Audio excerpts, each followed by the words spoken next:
YouTube open করতে না করতেই সবার প্রথম শর্ট সাজেস্ট হয়ে থাকে। এরপর যদি আমরা কোনো টপিক সার্চ করি তাহলেও সবার প্রথমে শর্ট ভিডিও সাজেস্ট হয়ে থাকে।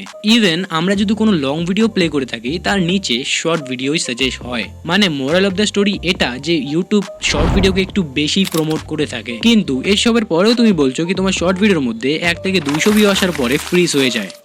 তাহলে হতেই পারে তুমি তোমার ভিডিওটাকে রাইট ওয়েতে আপলোডই করতে পারছো, আর আপলোড করতে পারলেও হতে পারে তুমি তোমার ভিডিওর মধ্যে এমন কোনো মিস্টেক করছো যেটা তুমি জানো অবধি না। এছাড়াও হতে পারে তুমি ঠিক মতন এসইও করতে পারছো না শর্ট ভিডিওর জন্য।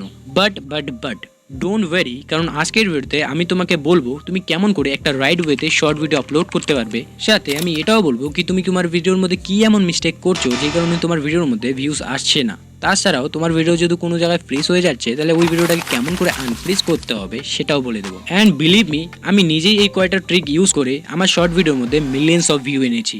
দেখো, সবার প্রথমে আমরা শিখবো কি কেমন করে একটা শর্ট ভিডিও সঠিকভাবে আপলোড করা হয়। দেখো, শর্ট ভিডিও আপলোড করার আগে আমাদের ফাইন্ড করতে হবে একটা ট্রেন্ডিং মিউজিক। কিন্তু কেন পরে বলছি। সবার প্রথমে তুমি আগে শর্ট ভিডিও একটা প্লে করে নেবে, তারপর ওইখান থেকে ট্রেন্ডিং সেকশনে যাবে।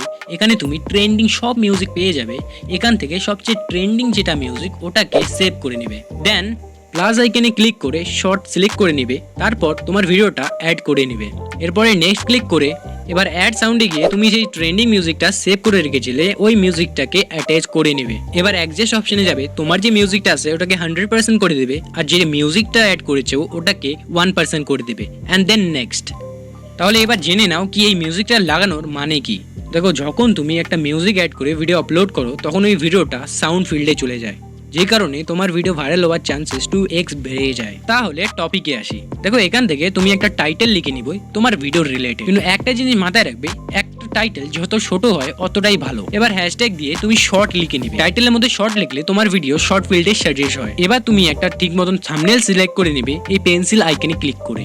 এরপরে তোমার ভিডিও যদি পাবলিক করা থাকে তাহলে আনলিস্টেড করে দিবে। অ্যান্ড এসব হওয়ার পরে তোমার ভিডিওটাকে আপলোড করে দিবে। এবার তোমাকে করতে হবে এসইও। এসইও মানে হচ্ছে সার্চ ইঞ্জিন অপটিমাইজ। আর এটাই হচ্ছে সেই যেটা থেকে ইউটিউব বুঝতে পারে কি তোমার ভিডিও কোন অডিয়েন্সের জন্য বানানো আর তোমার ভিডিও কোন টপিকে আছে। আর এই এসইও 30% কাজ করে তোমার ভিডিও ভাইরাল হওয়ার জন্য। তাই এসইও অনেক বেশি ইম্পর্টেন্ট। এবার এসইও করার জন্য তোমাকে ওয়াইটি স্টুডিও ওপেন করতে হবে, আর ওখান থেকে তোমার টাইটেলটা কপি করে ডেসক্রিপশনে পেস্ট করে দিতে হবে। তারপর ওই টাইটেলটাই চ্যাটজিপিটির কাছে নিয়ে যাবে। এবার তুমি ওকে সরাসরি বলে দেবে কি এই টাইটেলের রিলেটেড আমাকে 10টা হ্যাশট্যাগ আর 10টা কিওয়ার্ডস দাও। এরপরে চ্যাটজিপিটি তোমাকে 10টা কিওয়ার্ডস আর 10টা হ্যাশট্যাগ দিয়ে দেবে।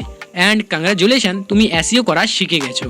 অ্যান্ড দেন এসব হওয়ার পরে তোমার ভিডিওটা তুমি শিডিউল করে আপলোড করে দিবে। মেক শিওর তোমার ভিডিওটা রাত 12টার আগেই আপলোড করে দিবে। বাকি আমি পার্সোনালি 11টার সময় ভিডিও আপলোড করে দিই। তুমিও শিডিউল করে ভিডিও আপলোড করবে, আর শিডিউল করা না জানলে তুমি ভালো করে দেখে নাও। ওকে, তো এবার তুমি বুঝতে পারলে কেমন করে একটা শর্ট ভিডিও সঠিকভাবে আপলোড করে। তবে তোমার ভিডিও যদি ভালো না হয় তাহলে তুমি যতই ভালোভাবে ভিডিও আপলোড করো তোমার ভিডিওর মধ্যে ভিউজ আসবে না। তাহলে এবার আমরা শিখবো তোমার ভিডিওটা তুমি কেমন করে ভালো করে বানাতে পারো। দেখো, শর্ট ভিডিও 3টা পার্ট থাকে। First hook, second main topic, and third outro. আর এই 3টা পার্টের মধ্যে সবচেয়ে মেইন পার্ট হচ্ছে হুক। এবার হুকের মানে হচ্ছে তুমি ভিডিওর মধ্যে যেটা বলেছো ওটা 3 সেকেন্ডের মধ্যে ক্লিয়ার করে দিবে, কিছুটা এরকম ভাবে। এটা হলো এমন একটা গ্যাজেট যেটা তোমাকে ঘুমাতে দেবে না। এবার হুক নিজে থেকে একটা অনেক বড় টপিক, এটার উপরে আমরা অন্য কোনো দিন একটা ডিটেল ভিডিও বানাবো। কিন্তু আজকের জন্য তুমি এটুক জেনে নাও কি একটা হুক যত তুমি স্ট্রং করতে পারবে অত বেশি চান্সেস তোমার ভিডিওটা ভাইরাল যাওয়ার। এবার হুকের পরে সেকেন্ড পার্ট মেইন টপিক। এবার মেইন টপিক তোমার মতন তুমি রাখতে পারো, কিন্তু মেইন টপিকের মধ্যে ভ্যালু থাকা দরকার, সাথে তোমার ভিডিওর মধ্যে কোয়ালিটিও।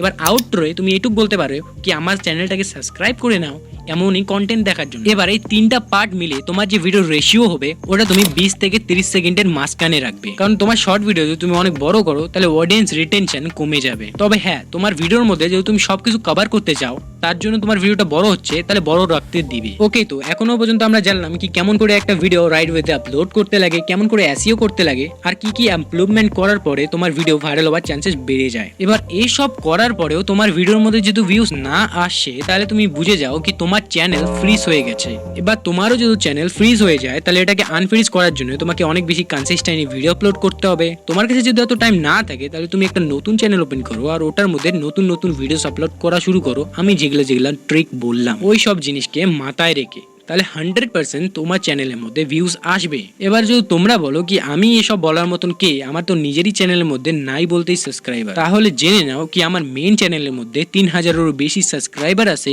আর আমার ভিউজ মিলিয়ন্স অফ চলে গেছে, আর সাথে আমার কাছে 4 বছরেরও বেশি ইউটিউবের এক্সপিরিয়েন্সও আছে। তো ক্লিয়ার? তো এই চ্যানেলটাকেও সাবস্ক্রাইব করে দিও, কারণ আমি এই চ্যানেলের মধ্যে এমন কিছু কন্টেন্ট আনবো যে বাংলার মধ্যে এমন কন্টেন্ট কেউ আনেনি। তো বাই।